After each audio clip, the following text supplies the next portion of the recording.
Hello student, आप लोगों का स्वागत है हमारे यूट्यूब चैनल पंडित अजीत प्रसाद त्रिपाठी स्मारक इंटर कॉलेज पर। हम सब क्लास 10th के साइंस में बायोलॉजी के पहले चैप्टर जैव प्रक्रम के बारे में अध्ययन कर रहे थे। हम सब पौधों में पोषण कैसे होता है, प्रकाश संश्लेषण के बारे में अध्ययन कर लिया। आज हम सब अध्ययन करेंगे मानव में पोषण कैसे होता है। हम सब अध्ययन करेंगे मानव में पोषण।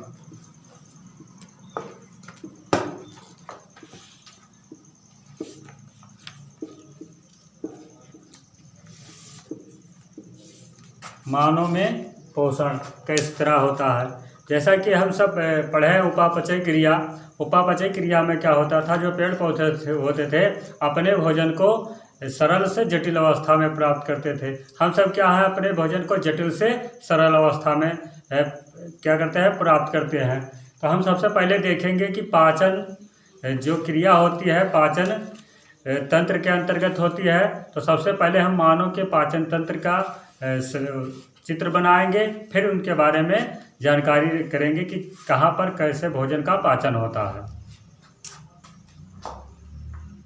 तो हम बनाते हैं मानव पाचन तंत्र का जो चित्र है।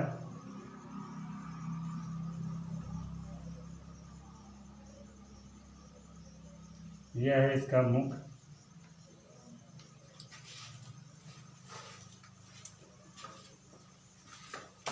मुख के आंतरिक भाग से एक नलिका निकलती है, जिसको हम सब कहते हैं ग्रासिका या ग्रास नली।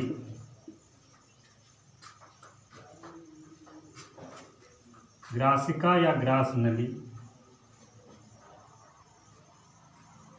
इन चित्रों को बनाने से पहले हम जाने कि मानव में आहार नाल पाई जाती है। आहार नाल जो 8 से 10 मीटर लंबी होती है।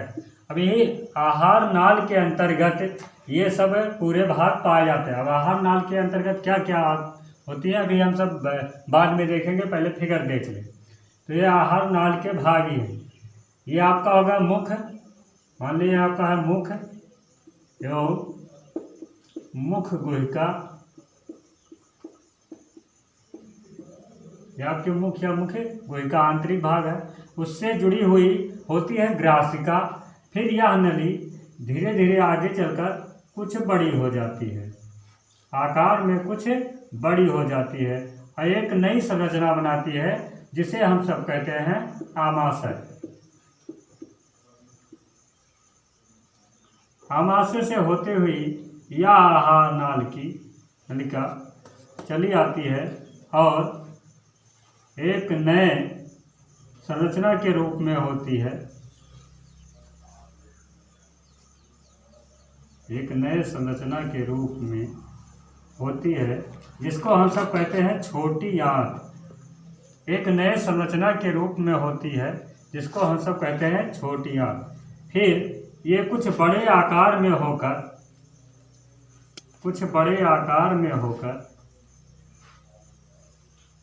का आकार जो होगा कुछ बड़े आकार में होकर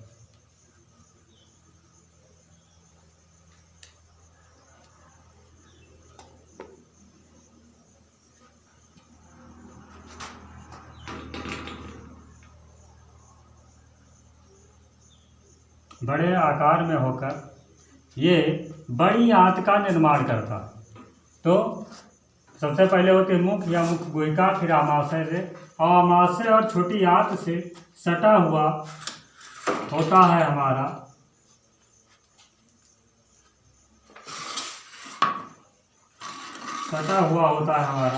अग्नाशय।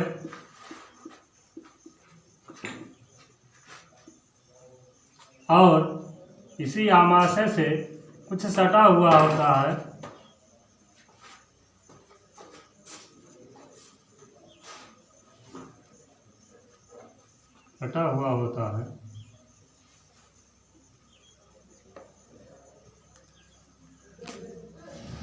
हमारा यकृत।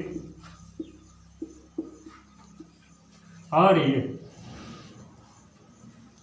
यकृत के अंदर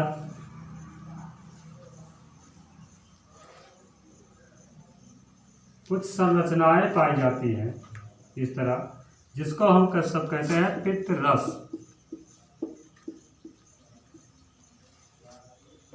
आहार नाल मुख से होता हुआ मुख या मुख गुहिका का निर्माण करता है, फिर आगे चलकर ग्रासिका बनती है या ग्रास नली, जिसको हम सब कहते हैं ग्रास नली। फिर यह आकार में बड़े होकर आमाशय का निर्माण करता है। आमाशय से होकर यह जो आहार नाल होता है, आगे चलकर आमाशय से छोटी आंत बनाता है, क्या कहते हैं छोटी आंत या क्षुद्रांत भी कहते हैं। और फिर छोटी आंत से यह धीरे धीरे बड़े आकार में होकर यह बना लेता है बड़ी आंत, फिर होता है बड़ी आंत, और बड़ी आंत होते हुए तक पहुंचता है ये गुदा द्वार। ये होता है गुदा द्वार। ये हमारा होता है गुदा द्वार।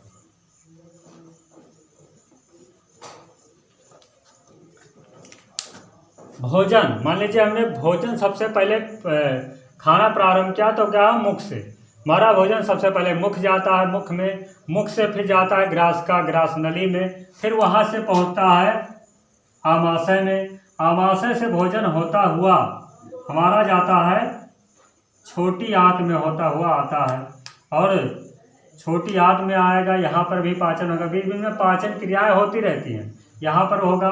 फिर छोटी आंत से होता हुआ भोजन पहुँच जाता है बड़ी आंत में, और फिर गुदा द्वार।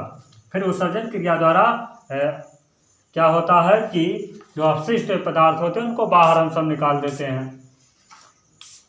तो सबसे पहले हम सब मुख या मुख्य गुहिका के अंतर्गत कैसे भोजन का पाचन होता है उनको देखेंगे। सबसे पहले हम सब आहार नाल और कुछ पाचक ग्रंथियां पाई जाती हैं जिससे पाचक रस स्रावित होता है, उनको देख ले। फिर देखिए एक एक के बारे में हम सब अध्ययन करेंगे। अब हम सब देखेंगे आहार नाल, क्योंकि आहार नाल के अंतर्गत ही भोजन के जो जितने चीज़ है वो सब भोजन आहार नाल के अंतर्गत आते हैं। तो हम देखेंगे आहार नाल क्या होता है। तो आहार नाल को देखा जाए तो इसको दो भाग में हम बांट सकते हैं। तो आहार नाल के अंतर्गत कुछ अंग आते हैं, जैसे सबसे पहले आएगा मुख एवं मुख गुहिका, फिर उसके बाद आता है ग्रासिका या ग्रास नली, ग्रासिका या ग्रास नली। फिर उसके बाद आता है आमाशय,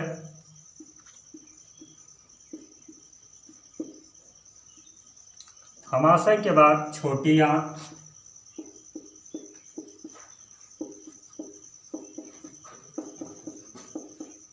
छोटी आंत, उसके बाद बड़ी आंत।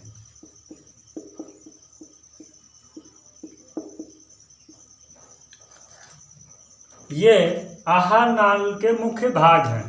अब आहार नाल में भोजन इन्हीं जो इसके अंग है, इसी द्वारा आहार नाल के जो भाग है इन्हीं भागों द्वारा भोजन गुजरता है। अब इनको भोजन को पचाने के लिए कुछ ग्रंथियां होती हैं जिनको हम सब कहते हैं पाचक ग्रंथियां।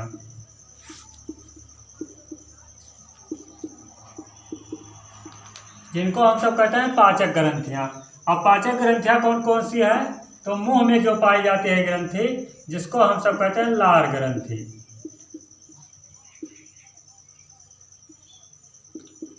फिर आमाशय, ग्रासिका या ग्रास नली में नहीं पाई, आमाशय में पाई जाती है एक ग्रंथि जिसको हम सब कहते हैं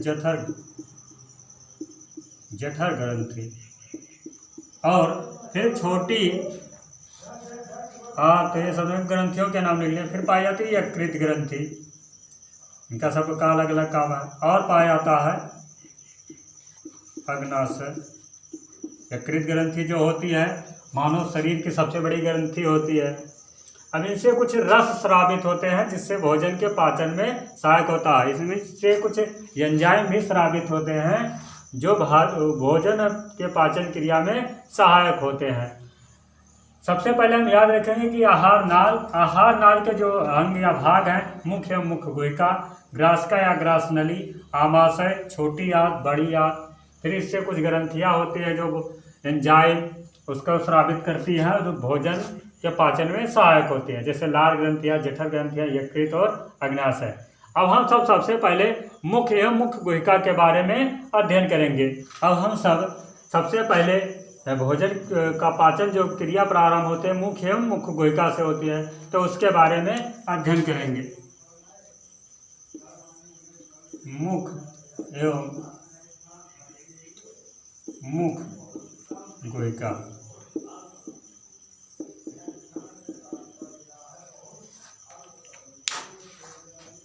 मुख्य एवं मुख्य गुहिका के बारे में अध्ययन करने से पहले हम जाने कि मुख्य के अंदर जिह्वा पाई जाती है, जीभ पाई जाती है और दांत पाए जाते हैं जो कई प्रकार 4 प्रकार के होते हैं। उनके अलग अलग काम है कि किस दांत का क्या काम है, तो ये सब हम अपनी बुक से अध्ययन कर सकते हैं। हम केवल देखेंगे कि पाचन कैसे होता है मुख में। और एक बात हम जरूर ध्यान रखें कि जो हम सब पाचन करते हैं अपने पाचन तंत्र के अंतर्गत, तो हम सब पाचन करते हैं कार्बोहाइड्रेट का। जो अणुओं का पाचन करेंगे हम कार्बोहाइड्रेट के अणु को पाचन करेंगे।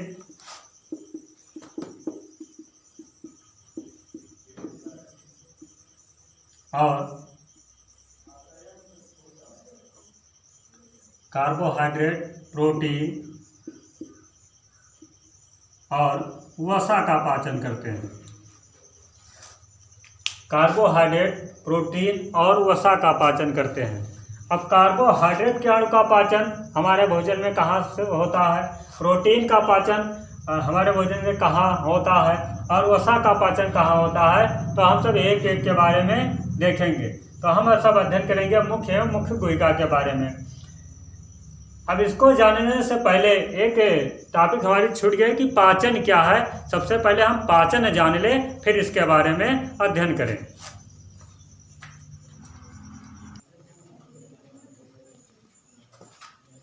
अब हम सब देखेंगे पाचन जो हमारा छूट गया था। तो पाचन किसे कहते हैं, भोजन के रूप में ग्रहण किए गए जटिल पदार्थों को शरीर द्वारा प्रयोग में लाए जाने वाले उपयुक्त सरल रूप में अपघटित करने की क्रिया को पाचन कहते हैं। मतलब हम सब जो भोजन करते हैं उसको जटिल से सरल बनाने की क्रिया को हम सब पाचन कहते हैं। और पाचन का जिस तंत्र के अंतर्गत अध्ययन किया जाता है उसको हम पाचन तंत्र कहते हैं। तो पाचन तंत्र किसे कहते हैं, तो पाचन का जिस तंत्र के अंतर्गत अध्ययन किया जाता है उसे पाचन तंत्र कहते हैं। पाचन क्या है, तो हम जो भोजन प्रयोग में लाते हैं उसको जटिल से अपने शरीर के अंगों द्वारा प्रयोग करके सरल अवस्था में प्राप्त कर देते हैं या अपघटित कर देते हैं, तो उसको हम सब पाचन कहते हैं। अब बताया गया था कि पाचन करने के जो भाग होते थे, आहार नाल में क्या भाग होते हैं वो सब अध्ययन कर चुके हैं। अब हम सब देखेंगे पाचन क्रिया सबसे पहले मुख से प्रारंभ होती है। तो मुख से पाचन क्रिया सबसे पहले प्रारंभ होती है। तो मुख के बारे में जाने कि मुख में क्या क्या होता है। तो जैसा कि बता दिया गया कि हमारे मुख में दांत, जीवा ये सब पाए जाते हैं जो भोजन के पाचन करने में सहायता प्रदान करते हैं। और जो हम सब अपने पाचन क्रिया में जिन अणुओं का पाचन करते हैं वो 3 प्रकार के अणुओं का, जैसे कार्बोहाइड्रेट का पाचन करते हैं, प्रोटीन का पाचन करते हैं और वसा का पाचन करते हैं। तो प्रोटीन का, वसा का और कार्बोहाइड्रेट का पाचन कहाँ कहाँ होता है उनको देखेंगे।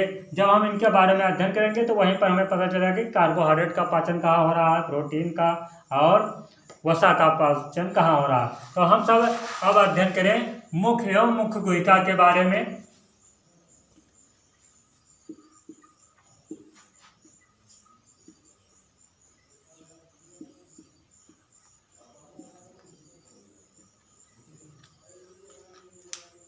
मुख्य एवं मुख्य गुहिका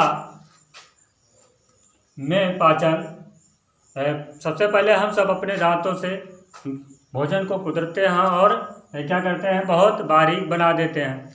और एक चीज़, हमारे मुंह में जो पाचन होता है वो कार्बोहाइड्रेट का पाचन होता है,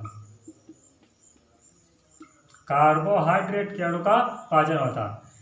यहाँ पर कार्बोहाइड्रेट के अणु का पूर्ण रूप से पाचन नहीं होगा, पूर्ण रूप से पाचन तो हमारी छोटी आंत में होगा, लेकिन हम सब जो पाचन करते हैं कार्बोहाइड्रेट का पाचन करते हैं। मुख में क्या होता है, पाई जाती है लार, एक तरल पदार्थ के रूप, एक तरल पाया जाता है जिसको हम लार कहते हैं, पानी जैसा होता है। और ये लार ही हमारे भोजन को पाचन क्रिया करने में सहायता प्रदान करता है। लार जो होती है यह पाई जाती है लार ग्रंथियों से, जैसे कि हम सब जानते हैं ग्रंथियों के बारे में, तो लार पाई जाती है लार ग्रंथियों से। लार ग्रंथियां क्या करती हैं, ये एक प्रकार के एंजाइम को स्रावित करती हैं, जिसको हम सब कहते हैं टाइलिन। जो एंजाइम स्रावित करती हैं टाइलिन या एमाइलेज।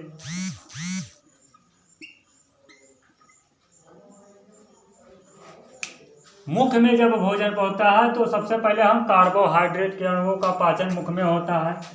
क्या होता है, इनका जब पाचन होने लगता है तो मुख से जो लार होते हैं, लार ग्रंथियां होती हैं, उनसे एंजाइम स्रावित होता है क्या, टाइलिन या एमाइलेज। यह क्या करते हैं, कार्बोहाइड्रेट के अणुओं को तोड़कर शर्करा के रूप में परिवर्तित कर देते हैं। जैसे कि देखा जाए, जो भोजन होगा स्टार्च या मंड के रूप में होगा, ये जो एंजाइम होते हैं टाइलिन, ये क्या कर देते हैं, इनको सरल बना देते हैं। एक प्रकार के ये कार्बोहाइड्रेट हैं, इनको ये सब सरल अवस्था में बना देते हैं, बना देंगे। स्टार्च या मंड है तो इसको सरल अवस्था में बनाएगा, शर्करा में परिवर्तित कर देता है या माल्टोस में परिवर्तित कर देता है। कौन सा एंजाइम, जो कार्बोहाइड्रेट के जटिल अणु हों उनको टाइलिन एंजाइम जटिल लार ग्रंथ से स्रावित होकर इनको शर्करा या माल्टोस में परिवर्तित कर देता है, कार्बोहाइड्रेट के अणु। तो मुख एवं मुख गुहिका में हम जान गए कि मुख एवं मुख गुहिका में कार्बोहाइड्रेट का पाचन होता है और इसमें लार ग्रंथियां पाई जाती हैं। लार ग्रंथियों से एंजाइम स्रावित होता है टाइलिन या एमाइलेज, जो भोजन के कार्बोहाइड्रेट के अणु होते हैं उनको टाइलिन एंजाइम शर्करा या माल्टोस में परिवर्तित कर देता है। यह मुख एवं मुख गुहिका में भोजन का पाचन इसी तरह होता है। फिर इसके बाद भोजन का पाचन हुआ, फिर भोजन कहाँ पहुँचता है, मुख एवं मुख गुहिका से ग्रासिका या ग्रास नली में। तो ग्रासिका और ग्रास नली में भोजन जब पहुँचता है तो यहाँ पर क्या होता है, ग्रासिका या ग्रास नली में, तो ग्रासिका या ग्रास नली में जब भोजन पहुँचता है तब ये ग्रासिका जो या ग्रास नली होती है ये क्या करती है, ये कर्मा कुंचन क्रिया करती हैं और भोजन को धकेल देती हैं आमाशय में। ये क्या करती हैं, कर्मा कुंचन क्रिया करती हैं और भोजन को धकेल देती हैं आमाशय में। बस ग्रासिका या ग्रास नली का यही काम होता है। कर्मा कुंचन क्रिया क्या होती है कि मान लीजिए गुब्बारा है, अगर गुब्बारे में हम पानी भर ले और उसको नीचे से हाथ से दबाएंगे तो पानी क्या होगा, ऊपर आएगा। यानी ये क्या करते हैं, नीचे ऊपर एक दूसरे को ऐसे दबाने का कार्य करती हैं, जो जैसे भोजन को धकेलने का काम करती है आमाशय में पहुंचाने। ग्रासिका या ग्रास नली का कार्य केवल है कर्मा कुंचन क्रिया करना, इसका केवल काम है कर्मा कुंचन क्रिया करना। भोजन को ये केवल धकेल देती हैं, आमाशय में पहुंचाते हैं, ये स्वतः अपना कार्य करने लगती हैं। ग्रासिका या ग्रास नली का यही कार्य है। हम ध्यान रखें कि किस ग्रंथ से कौन सा एंजाइम स्रावित होता है, ये जरूर हम याद करते जाए। जैसे मुख में पाई जाती थी लार ग्रंथियाँ, लार ग्रंथियों से टाइलिन या एमाइलेज एंजाइम स्रावित होता था, ये सब हम याद करते रहेंगे। फिर इसके बाद भोजन हमारा पहुंचता है आमाशय में। हमारा भोजन जब पहुंचता है आमाशय में तो भोजन हमारा जो आमाशय में पहुंचता है, तो आमाशय में पाया जाता है जठर ग्रंथ। इसे बताया गया ग्रंथियों ने, ग्रंथियों के बारे में पीछे अध्ययन कर चुके हैं पीछे। तो आमाशय में पाई जाती है जठर ग्रंथ। जठर ग्रंथ से ही स्रावित होता है जठर रस। आमाशय में पाई जाती है जठर ग्रंथियां, और जठर ग्रंथियों से स्रावित होता है जठर रस। और जठर रस स्रावित होते हैं तो ये बनाते हैं पेप्सिन, एक प्रकार का एंजाइम, HCl और श्लेष्म।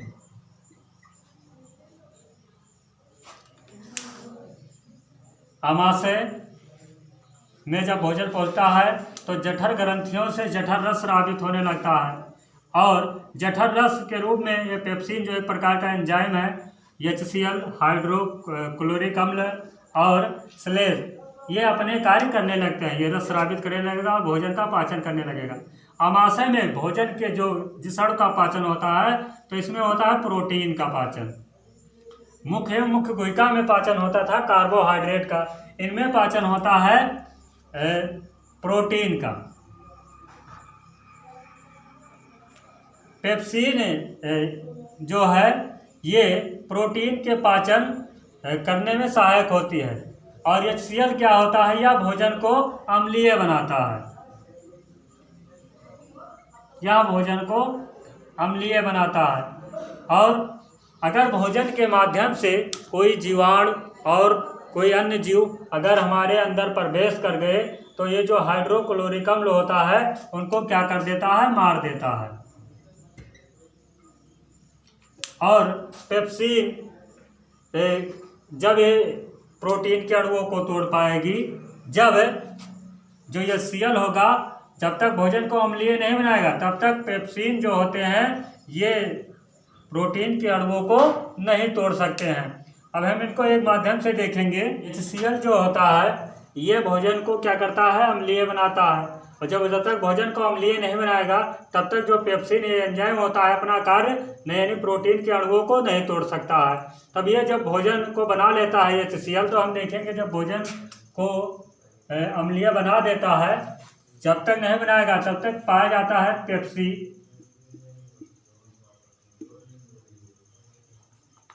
पेप्सिनोजन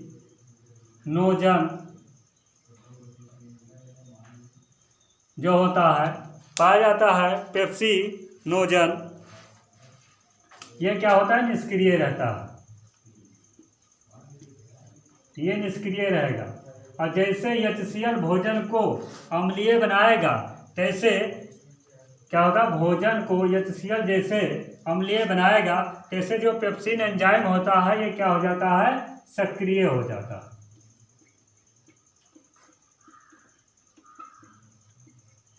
HCl का काम हम जरूर जान ले, पूछा जाता है, तो ये भोजन को अम्लीय बनाता है। और अगर कोई जीवाणु जैसे सब अगर भोजन के अंतर्गत हमारे अंदर पहुंच गए तो उनको सबको ये नष्ट कर देता है। और पेप्सिन का काम क्या है, तो पेप्सिन का कार्य है कि प्रोटीन के अणुओं को तोड़ना। अब प्रोटीन के अणु जब ही तोड़ पाएगा, जब HCl भोजन को अम्लीय बनाएगा तब ये सक्रिय होंगे, तभी क्या करेंगे, प्रोटीन के अणुओं को ये सब तोड़ सकते हैं। जैसे देखा जाए कि मान लीजिए प्रोटीन के अणु है, पेप्सिन में देखेंगे प्रोटीन के अणु को कब तोड़ेगा, जब पेप्सिन प्रोटीन के अणु को, अब ये अम्लीय बने तो सक्रिय हो गए, तब प्रोटीन के अणु जो होते हैं पेप्सिन एंजाइम स्रावित करता है और इनको तोड़ देता है पेप्टोन्स या पॉलीपेप्टाइड में। इसी तरह इनका काम होता है। तो पेप्सिन का कार्य होता है प्रोटीन के अणुओं को तोड़कर पेप्टोन्स या पॉलीपेप्टाइड में तोड़ना। HCl का काम क्या है, भोजन को अम्लीय बनाना, अगर कोई जीवाणु ये सब आ जाए तो उनको मार देना। और कुछ स्लेब्स जो स्लेब्स में होता है स्लेब्स का कार्य करने लगती है, कुछ अवस्थाएं बना लेती है जो सरल बनाने में सहायक होती है, चिकनाहट जैसी बनाने में ये सहायक होती है। फिर भोजन हमारा पहुंचता है आमाशय से पहुंचता है छोटी आंत में। जब छोटी आंत में पहुंचता है तब अब भोजन हमारा जब पहुंचता है छोटी आंत में तब क्या होता है कि यकृत जो होती है, एक जो ग्रंथि है, यह स्रावित करने लगती है पित्तरस, और जो हमारा अग्नाशय होता है यह भी एक रस स्रावित करने लगता है।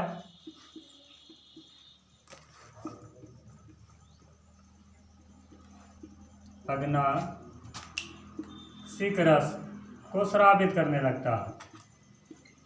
और आंत, ये छोटी आंत के दीवारों पर पाई जाती हैं लैंगरहैंस की दीपिकाएं या दरारें, वो भी आंत रस का स्रावन करने लगती हैं। यहाँ पर प्रोटीन, वसा और कार्बोहाइड्रेट तीनों का पूर्ण रूप से पाचन होता है। कार्बोहाइड्रेट के कुछ अणुओं का पाचन पित्तरस के द्वारा, पित्तरस जो होता है ये जैसे ही आमाशय से पहुंचता है वहां पर तोड़ देते हैं, लेकिन पूर्ण रूप से इन तीनों का पाचन छोटी आंत के अंदर ही होता है। तो सबसे पहले जाने जो यकृत होगा ये पित्तरस का श्रावण करते हैं, अग्नाशय जो होगा अग्नाशिक रस का श्रावण करते हैं, और छोटी आंत में पाई जाती है लैंगरहैंस की दीपिकाएं जो पाई जाती हैं, छोटी आंतों में पाई जाती हैं लैंगरहैंस की दीपिकाएं जो आंत रस का श्रावण करती हैं।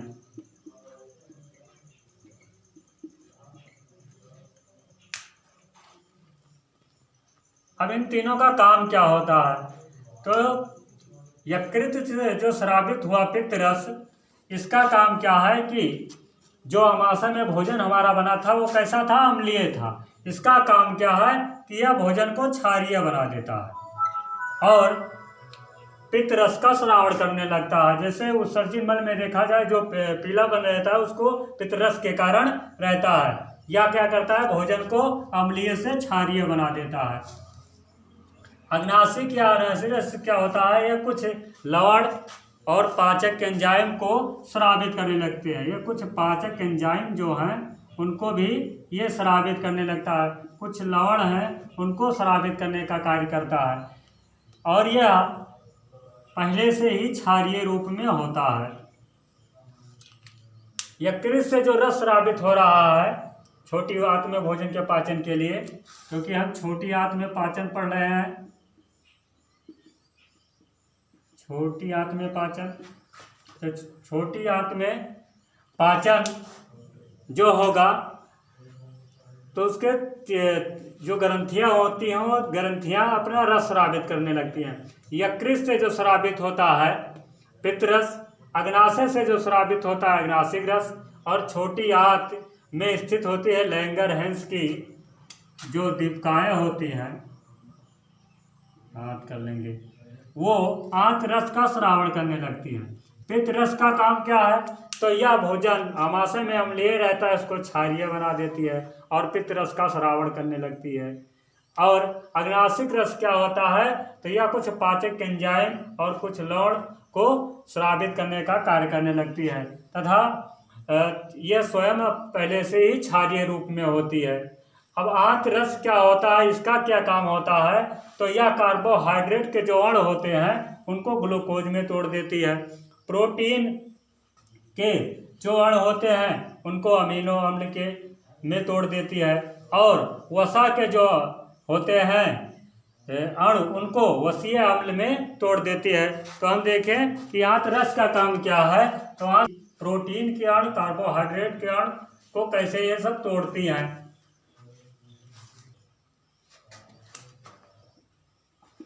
तो है आंत रस।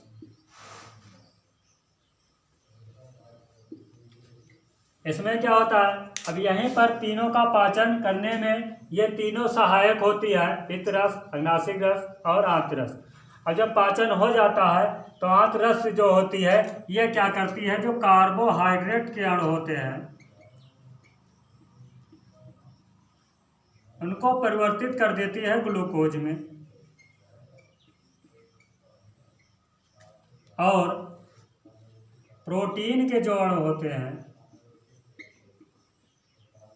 उनको परिवर्तित कर देते हैं अमीनो अम्ल में, और जो वसा होता है उसको परिवर्तित कर देती है वसीय अम्ल या विसराल। इसी तरह हमारे भोजन का पाचन इसी तरह होता है। यह हम याद रखेंगे कि किस ग्रंथ से कौन सा रस और कौन सा एंजाइम स्रावित होता है, इसको हम याद जरूर करेंगे। और इसी तरह हमारे इसमें पाचन क्रिया पूर्ण रूप से संपन्न हो गई। अब हम इन सब जो चीज़ें छूट गई है पाचन क्रिया में, हम अपने बुक से अध्ययन कर सकते हैं। अब जितनी महत्वपूर्ण बातें थे उनको बता दी गई कि कहाँ से कौन सा रस स्रावित होता है और भोजन का पाचन कैसे होता है। अब हम सब अगले वीडियो में अगला टॉपिक देखेंगे।